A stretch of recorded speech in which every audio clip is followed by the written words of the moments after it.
Olá, bem-vindo ao Montra de Lilau. Este é um regresso especial. Dedicamos hoje o programa a Camilo Peçanha.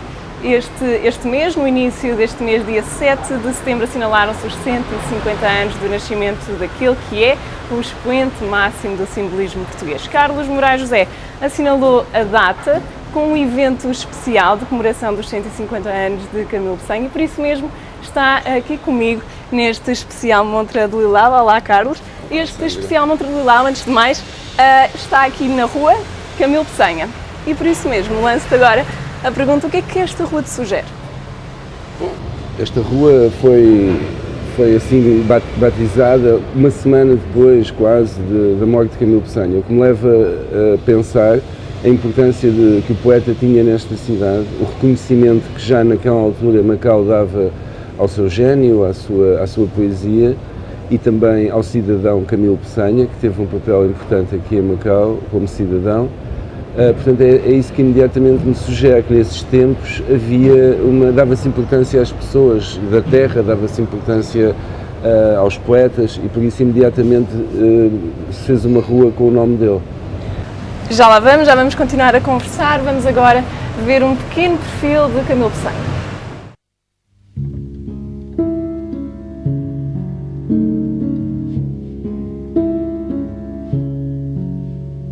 Eu vi a luz num país perdido. A minha alma é lânguida e inerme. Oh, quem pudesse deslizar sem ruído, no chão sumir-se, como faz um verme. São estes os versos que abrem uma das obras mais marcantes do simbolismo português, Clepsidra, de Camilo Peçanha. Uma poesia musical, obscura e pessimista, uma escrita pioneira de um poeta que viveu em exílio, mas que se projetou além fronteiras. Camilo Peçanha nasceu em Coimbra a 7 de setembro de 1867, no mesmo ano em que morreu Baudelaire, fundador do simbolismo francês. Apesar de ser filho ilegítimo, Camilo pertenceu a uma família nobre. O pai tornou-se juiz e Camilo seguiu-lhe os passos.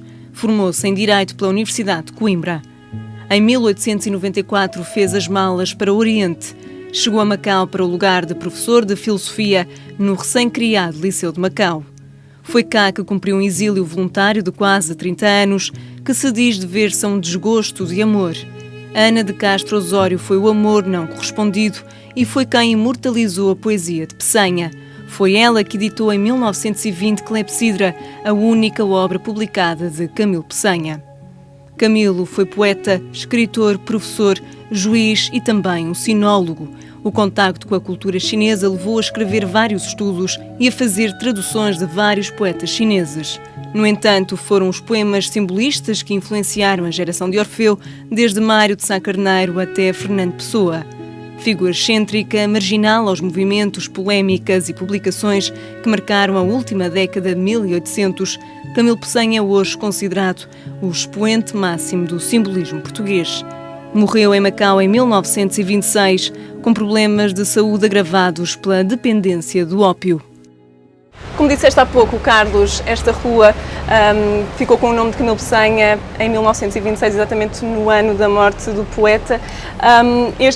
Com estes 150 anos do nascimento, tu achas que a obra e a vida de Camilo Peçanha está reconhecida, está a ser bem difundida? Não, acho que não está. Não está em Portugal, onde ele foi retirado do programa dos liceus, foi aquilo que me disseram. E aqui em Macau, eu acho que a cidade tinha a obrigação de dar mais exposição ao seu maior poeta. Portanto, porque se Macau é suposto ser uma ponte da China para a lusofonia, ora, a existência de Camilo Peçanha em Macau coloca a cidade no mapa das cidades literárias da lusofonia e dá uma grande importância a Macau desse ponto de vista. E penso que Macau, a RAEM, devia aproveitar esse facto e dar mais destaque, de facto, a este poeta. Como é que achas que isso podia ser feito? Há muitas maneiras de fazer isso. Uma delas, por exemplo, é estimular os estudos, estimular as publicações sobre Camilo Peçanha. Por exemplo, criando um prémio aqui em Macau que fosse abrangente toda a lusofonia, portanto, desde o Brasil a Timor, toda a gente poderia concorrer, por exemplo, a um prémio Camilo Peçanha devia-se fazer um espaço Camilo Peçanha, tipo musealizado e também com atividades culturais à volta, que fosse um sítio onde as pessoas pudessem ir e frequentar e estar sempre em contacto com a obra e com as ideias e com a vida do Camilo Peçanha, etc. Há muita coisa para fazer sempre, não é? E tu, no início deste mês, realizaste e organizaste um evento de uma semana que teve sede no edifício do antigo tribunal. Porquê é que decidiste fazer esta iniciativa? Bom, eu decidi fazer porque quando cheguei ao meio do ano, portanto, a volta de junho, julho, percebi que não ia haver nenhuma iniciativa do género. Não estava nenhuma planeada. O que estava planeado era um congresso de académicos em novembro pelo IPM e ainda bem que o vão fazer. Portanto, até estão a cumprir o seu papel enquanto instituição de ensino superior. Mas eu achei que o Camilo Peçanha merecia, nesta data de 150 anos, o maior destaque, por vários motivos. O primeiro, até talvez seja egoísta, porque é pensar que se daqui a 50 anos alguém vai comemorar os 200 anos e olhasse para trás e visse que ninguém tinha feito nada nesta data, a nossa comunidade e eu próprio íamos ficar muito mal vistos. Temos deixado de passar esta data em claro.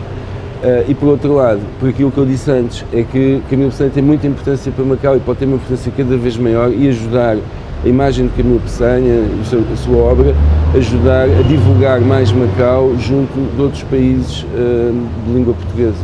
E ficaste contente com o resultado? Houve uma boa receptividade da parte das pessoas? Fiquei contente com a receptividade, sim, sobretudo com a receptividade, porque me pareceu que houve um interesse vasto da comunidade pela figura do Camilo Peçanha. Portanto, quando foi sugerido que se fizesse umas comemorações, as reações foram todas bastante boas. Portanto, eu percebi que a figura do Camilo Peçanha, apesar de tudo, existe, tem uma força mítica em Macau e uma força poética. Portanto, acho que foi muito bom. Já vamos continuar a conversa. Deixa-me só acrescentar que durante estas comemorações, Camilo Peçanha foi dado a conhecer ao público local através do olhar de artistas de Macau e de Portugal. A exposição A Última Fronteira reuniu trabalhos de cerca de 9 artistas. Vamos ver.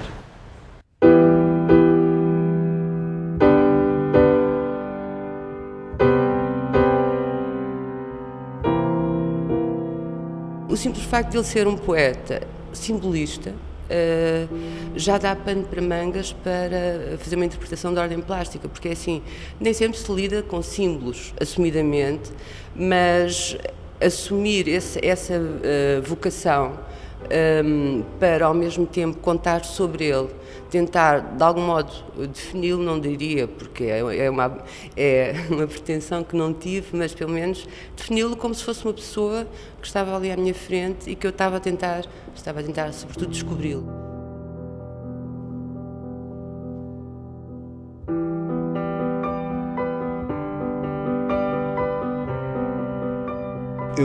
Uma das coisas que imediatamente me apeteceu fazer foi começar como ponto de partida a trabalhar nos manuscritos do Camilo Peçanha. Peguei nos originais manuscritos do Peçanha e retrabalhei-os tendo uma relação também com o mundo chinês. Porque para mim, quando eu comecei a olhar para os manuscritos, imediatamente associei-os aos papéis que se queimam nos templos e depois associei à madeira lacada e também aos móveis chineses, daí que a instalação tenha quase esse gradeamento dos móveis chineses e tenha este lado de poder ser madeira lacada, embora que sejam telas.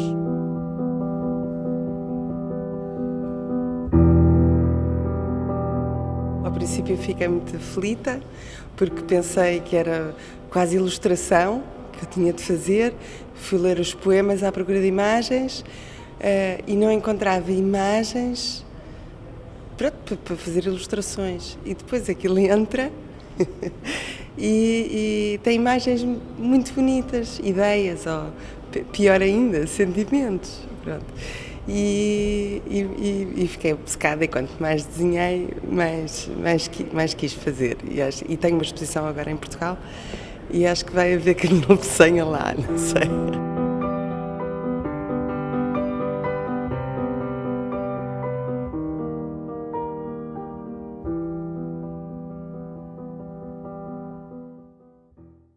Nesta rua, aliás, em toda esta zona, do centro até ao Porto Interior, no século XIX houve várias casas de ópio, casas por onde Camilo Peçanha também terá andado, uma vez que ele era assumidamente dependente do ópio. Isso teve uma grande influência na obra dele. Terá tido alguma influência. No entanto, eu penso que o Camilo Peçanha não frequentava casas de ópio, mandava vir o ópio para casa. Portanto, porque ele era juiz, etc. E estas casas de ópio, digamos que eram frequentadas, sobretudo nesta zona aqui, que estamos junto ao cais, não é? Por marinheiros, por gente de reputação às vezes duvidosa, não é? E portanto duvido que o Camilo Peçanha frequentasse exatamente as casas de ópio, que o consumia, isso é certo. A influência que isso tem na sua obra. Vamos lá ver, eu penso que tem uma influência sobretudo do ponto de vista do apaziguamento de uma dor intensa que sempre o torturou, e é uma dor que não é somente uma dor física, mas uma dor moral ou uma dor metafísica. Ele era um homem doente por não ter uma crença, por não acreditar na vida depois da morte, por não acreditar em Deus, e isso trouxe-lhe sempre, digamos, deixou-lhe um grande vazio dentro de si mesmo, também porque ele foi objeto de uma educação cristã e tinha um grande amor à sua mãe, portanto havia uma relação com a sua própria cultura através da mãe que Camilo Peçanha prezava muito, e o facto de, como ele diz num poema, não lhe ter sido arrebatada a crença, portanto ele viver num tempo em que o espírito dessa era um espírito de descrença, de derrotismo, de decadência da época, não é? Fez como tornou no indivíduo sempre um pouco com uma relação profunda com a dor, e essa relação e essa dor, penso que ele encontrou no ópio algo que mitigava essa dor, mas ele não é um caso único na sua época.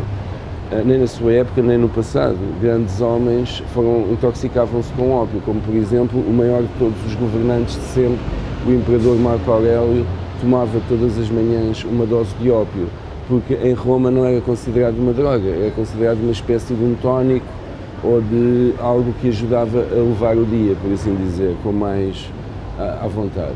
Portanto, estas coisas variam muito de civilização para civilização, e o Camilo Peçanha, eu não digo que, evidentemente, mesmo antes de ele ser viciado em ópio, ele já era poeta e a obra dele já era fantástica, excelente. Portanto, eu não encontro mais na relação com o exterior, na relação com a existência e com a necessidade de ter entre ele e o mundo, digamos que um mediador, algo que lhe tornasse o mundo mais confortável.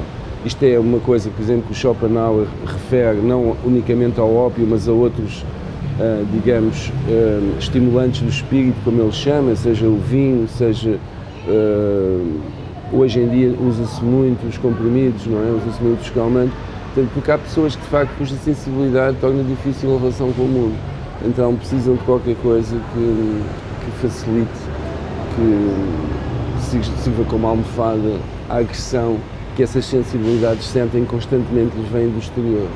Camilo Peçanha escrevia muitos poemas que foram sendo publicados ao longo do tempo, mas só tem efetivamente uma obra, mas é uma obra que ganha uma grande dimensão, Clepsidra, publicada em 1920. É uma obra que é considerada, assim, um expoente do simbolismo, mas é muito grande. Sim, ele não era um poeta muito prolífico, ele escreveu, desde nós que sabemos, não é? Chegou até nós uns 50 poemas à volta disso.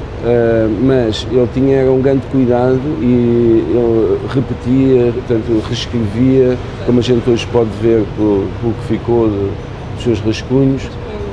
Portanto, ele tinha muito cuidado. Porquê? Porque ele entendia a poesia no sentido verlainiano e não só verlainiano, de que a musicalidade do poema é muito importante. Portanto, eu penso que havia uma grande busca, uma busca lenta e cuidada pela palavra correta e pela sucessão correta das palavras, de modo a que depois no final o poema resultasse como os poemas dele resultam, portanto com um caráter encantatório enorme e ao mesmo tempo incluindo uma reflexão sobre o mundo, incluindo uma perspectiva do mundo.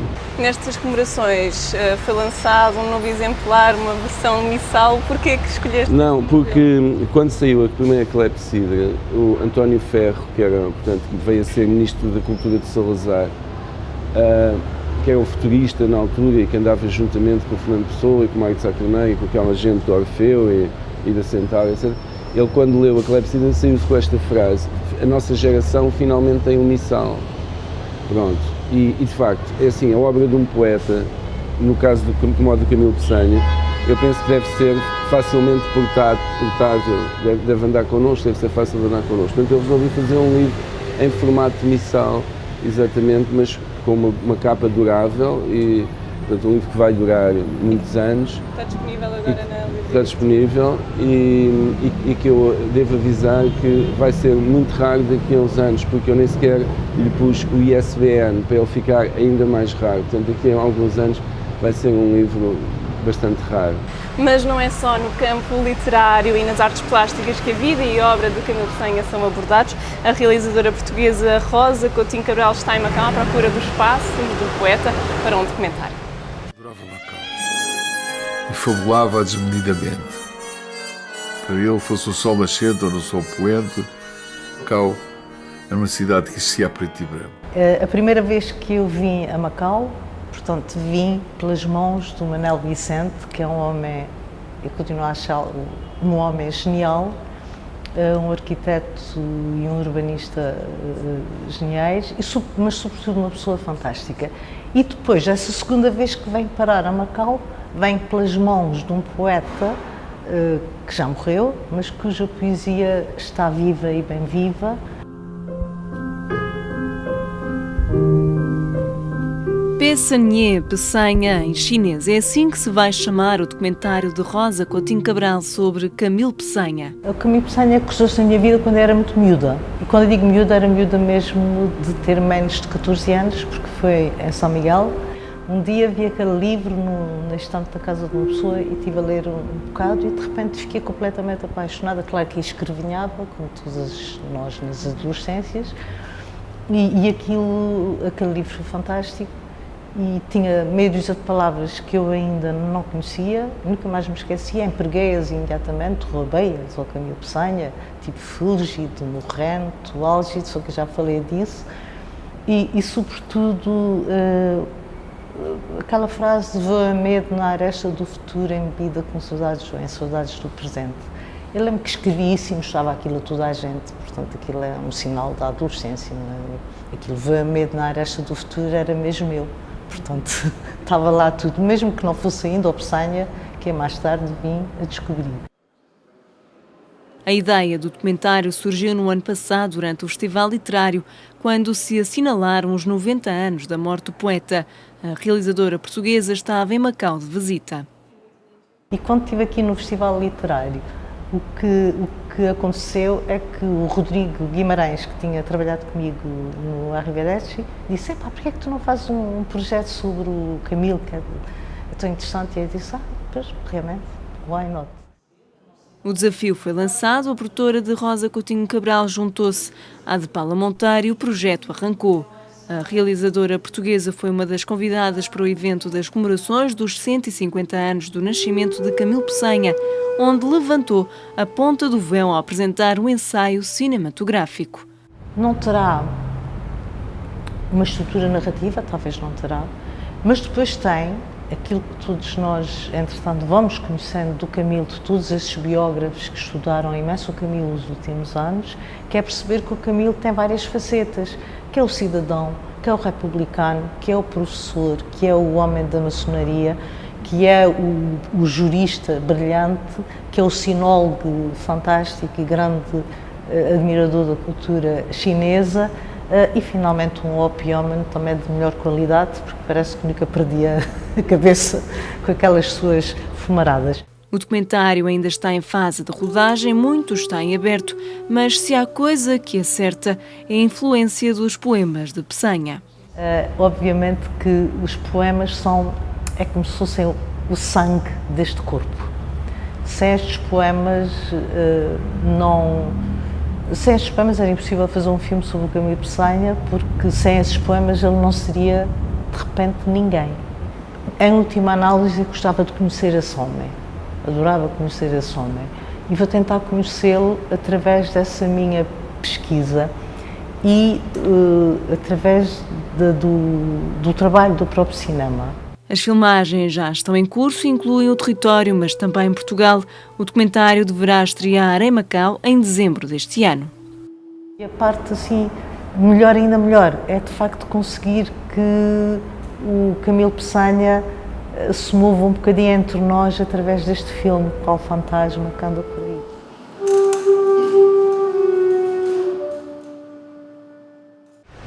Rosa Coutinho Cabral foi uma das convidadas das comemorações dos 150 anos do nascimento de Camilo Peçanha, mas participaram muitas mais nesta iniciativa. Carlos, queres-nos contar quem é que marcou aqui presença e que outras iniciativas, além das exposições que nós já falámos? Pronto, além dos artistas, não é? Estiveram cá basicamente escritores. Portanto, esteve cá o António Castequeiro, o Paulo José Miranda, o Valério Romão, a Amélia Vieira, o Rui Cascais, o António Falcão, que também tem uma exposição de fotografia, e o Pedro Barreiros e a Graça Jorge, que fez o nosso jantar à moda de como se comia no tempo de Camilo Peçanha, portanto, na casa do avô dela, onde o Camilo Peçanha comia. Portanto, trouxemos estas pessoas todas, o António Cabrita também, grande escritor português que vive em Moçambique. Portanto, trouxemos estas pessoas todas para quê? Para que também estas comemorações não fossem só um olhar para o passado. Quer dizer, fosse algo que fosse voltado para o futuro, no sentido de lançarmos livros destes autores, eles falaram dos seus projetos. Portanto, eu acho que o Camilo Peçanha também tem que ser fonte de inspiração e plataforma, ou trampolim, para coisas novas, portanto, para inspirados neles ou não, mas a propósito dele ou não, haver sempre coisas novas à volta das comemorações e não entrarmos naquele registro da comemoração em sépia, estás a ver, em que é tudo do passado, no passado é que era bom. Não, era mau, como é hoje, ou pior ainda, porque não havia ar-condicionado nem antibióticos, mas hoje nós é que também estamos demasiado perto às vezes para ver as coisas que estão a acontecer. O que é normal também, até desejável, porque temos que dar algum tempo para ver o que é que realmente tem valor e não tem valor. Mas eu não deixo de querer sempre fomentar, digamos, a produção, seja ela literária, seja ela artística, e dar condições às pessoas para que possam mostrar os seus trabalhos aqui em Macau, porque acho que Macau deve ser também um centro de difusão da língua portuguesa e da literatura portuguesa. Eu sei que é longe, eu sei que não é a língua principal que se fala aqui, mas nós aqui temos, se calhar, possibilidades que outros países não têm e são coisas que não são caras, mas que em países como Angola, Moçambique, Guiné, Brasil mesmo e Portugal, se calhar são difíceis de fazer por várias razões e aqui são mais fáceis. Então Macau devia aproveitar esta situação para se tornar um centro também da difusão da literatura portuguesa. Ainda voltando agora às comemorações de Camilo Peçanha especificamente, há iniciativas que ainda não se realizaram, mas que estão integradas, como uma que tem a participação de Carlos Marreiro. Há uma iniciativa que é, portanto, a nossa colaboração com o albergue, mas que é uma iniciativa do albergue da Santa Casa da Misericórdia, que é a instalação em praças públicas de Macau de uma espécie de escultura do arquiteto Carlos Marreiros. Que vai relacionar Peçanha com o ano do Galo. Então, vamos ver então o que é que Carlos Marreiros tem para nos contar sobre esta instalação e outra participação que tem ainda no âmbito de Camilo Peçanha.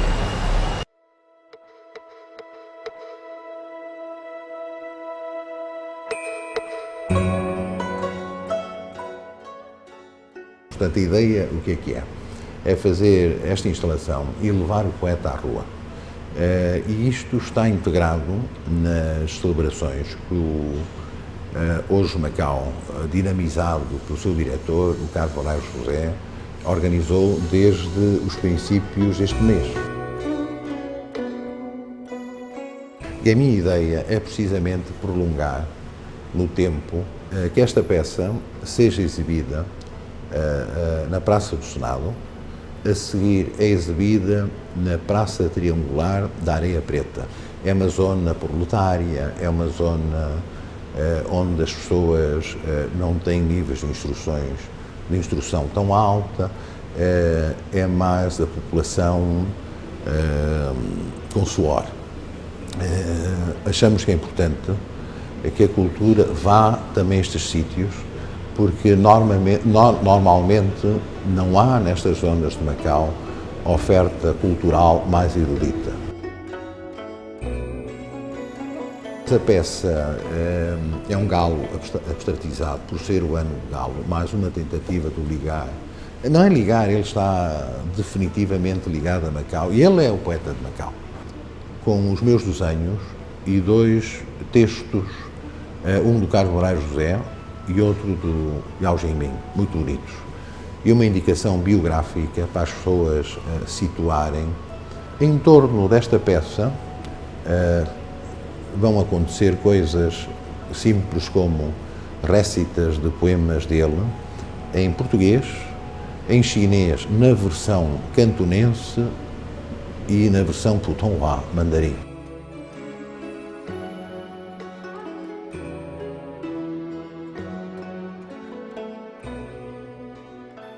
150 anos do nascimento, foi há muito tempo. E eu queria que Macau, em geral, vissem nele também um poeta de Macau. O facto dos Correios lançar uma edição do Camilo Peçanha vai ajudar muito, porque são centenas de milhares de cópias e chega a todo mundo, quer aos colecionadores, aos filatelistas, quer também às pessoas que ainda gostam de comprar um selo, colar e enviar a tal carta de amor, não é? Para este selo foi fundamentalmente a sua ligação com Macau, através da sua, essa eleita, pelo menos parece que há tão pouca coisa escrita, amada dele, Águia de Prata. Não foi inspirado em poemas. Gostava muito que a população de Macau, não só a comunidade portuguesa em Macau é culta, é instruída, mas a comunidade chinesa, só os académicos muito ligados à literatura, etc., à história de Macau, conhecem o Pei Sanhe.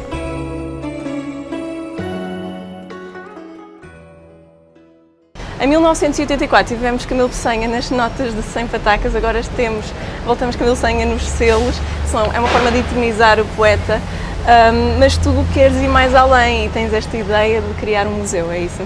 Sim, eu gostava de criar uma espécie de museu ou um espaço Peçanha, porque não queria chamar-lhe museu, dar-lhe um ar muito fechado. Eu queria que fosse um espaço aberto, em que obviamente teria uma zona musealizada para falar sobre o Camilo Peçanha. Sim, eu acho que Macau deve isso e acho que era mais um ponto de interesse turístico ou cultural para Macau, que foge, digamos, aos casinos e àquilo e ao jogo, etc. Portanto, acho que era uma coisa útil para Macau e acho que Camilo Peçanha merecia isso. E acha que o governo de Macau estará interessado? Já houve uma resposta? Eu penso que houve, numa primeira abordagem, o governo de Macau mostrou-se interessado, mas o governo de Macau também se mostrou interessado em fazer um metro e estamos há 15 anos à espera do metro, não é? Portanto, eu não sei até que ponto mostrar interesse chega, é preciso ação direta, portanto, fazer as coisas concretamente. E estas comemorações foram assim a primeira pedra para a realização deste evento? Sim, eu tentei perceber, quer dizer, qual era, através destas comemorações, sim, eu vejo sempre as coisas numa perspectiva não efêmera, portanto, se eu fiz estas comemorações foi para que algo ficasse. E esse algo, para além da memória das pessoas, é os projetos que se vão encadear a partir daqui, se for possível fazê-los, etc. Mas agora depende da comunidade e depende também das autoridades. Agora, em jeito de despedida, queres te pedir para escolheres um poema de Camilo Peçanha da série que a TDM teve a transmitir. Tens assim um poema que gostes? Vou escolher Ao Longe os Barcos de Flores, porque penso que tem muito a ver com Macau. É o poema, talvez o poema esse e Os Meus Olhos Apagados e Cansados de Ver, são os 2 poemas para mim que mais descrevem, talvez, uma sensibilidade ocidental em Macau. Portanto, uma sensibilidade impregnada por valores ocidentais, em dissolução, e que se abandona, digamos, a uma atmosfera oriental. Obrigada, Carlos. Obrigada pela tua participação aqui neste especial Montreux de Lillau. Fica então com os versos de Camilo Peçanha. Nós voltamos para a semana. Até lá.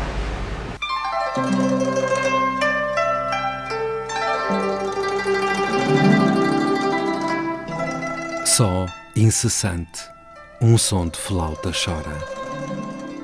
Viúva, grácil, na escuridão tranquila. Perdida voz que de entre as mais se exila. Festões de som, dissimulando a hora. Na orgia ao longe, que em clarões cintila, e os lábios, branca, do carmim desflora. Só, incessante, um som de flauta chora. Viúva, grácil, na escuridão tranquila. E a orquestra, e os beijos. Tudo à noite, fora, cauta, detém. Só modulada trila, a flauta febril. Quem há de remi-la? Quem sabe a dor que sem razão deplora? Só, incessante, um som de flauta chora.